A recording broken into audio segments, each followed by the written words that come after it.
আমি কোনো ঝামেলা চাই না। This is one way road. তোমাদের গাড়িটা রং সাইডে আছে, তোমার গাড়িটা পিছাও।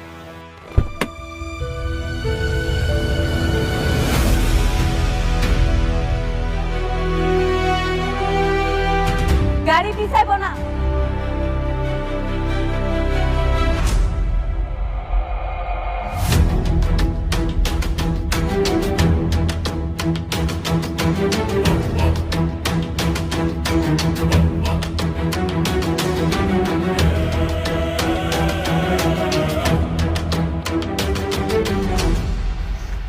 ও তুমি? পিঁপড়ার দেখি পাখা গজিয়েছে। পিঁপড়ার না, এই মেঘলার পাখা অনেক আগেই গজাইছে, সেটা আপনি দেখতে পান। ন্যূনতম পড়াশোনাটা